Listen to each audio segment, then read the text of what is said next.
Good morning, boys and girls. Today we're going to revisit Tumbleweed Stew by Susan Crummell. We're going to take a look at these two strategies as we read. We keep track of what's happening, and when we do so, this is going to help us learn new information about a character, and we'll also scoop up words in phrases. Now, these two strategies may look familiar because you've done them already this year. Let's take a look at this page in the book.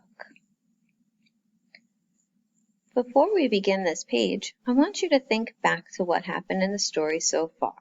That's what good readers do. They always think back to what's happening because that will help them to learn new information about what is going on with the characters.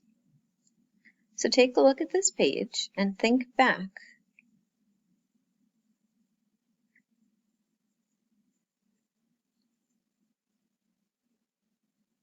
Okay, let's talk about it together now. Jack Rabbit, that's him over here, he woke up one day and said he was hungry. So he went over to Armadillo's house, this is Armadillo, and he started to make tumbleweed stew. But all he had was tumbleweed. So he put that in a pot and started cooking it. And he said it smelled good. So Armadillo started to believe him. And then Armadillo added some carrots. And then Buzzard came along and said, "Oh, that smells good. I'm going to add some onions." And then Deer came and added some corn. Skunk came and added some potatoes. And Rattlesnake came and added some celery. And before long, they had tumbleweed stew. And they had a great big pot of it, and they all ate it and fell asleep. So let's take a look at this page. Now, as I read it, I want you to pay attention to how smooth my voice sounds, how I scoop up those words into phrases, and I want you to think about the information you're learning. Armadillo couldn't move. Buzzard couldn't fly. Deer couldn't trot. Skunk couldn't scamper. Rattlesnake couldn't slither.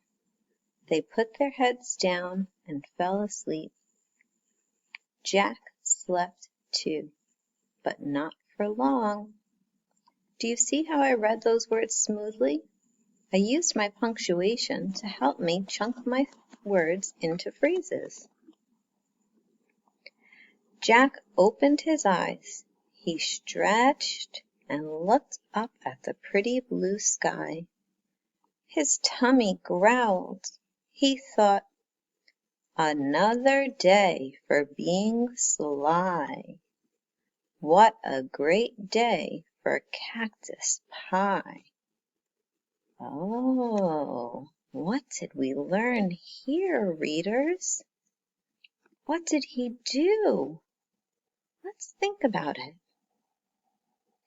He woke up, he went to Armadillo's house, and he started making this stew. And then each of these animals came and just started putting food in the pot. But did Jack ever really add any food to it? Yes or no, did he? No. And now he's saying he's going to wake up, he's hungry again, and now he wants to make cactus pie. Oh my, readers, what do you think the word sly is? What did we just learn about this new character, the character we've been reading? Oh my, does sly mean that he was sneaky? Did he just trick all of these animals into giving him food? Oh my, we just learned new information about this character. That's what good readers do. Let's take a look at our strategies again. We kept track of what's happening. So we were thinking about the book before we began, and then look here, this little microphone. This just in. New information. We just figured out that Jack was being tricky all along. Oh my. Well, readers, today when you go off to read, I want you to keep track of this new information you're learning in your books. And as you read, I want you to practice scooping up your words into phrases and making your reading sound the way we speak. Okay, readers, off you go.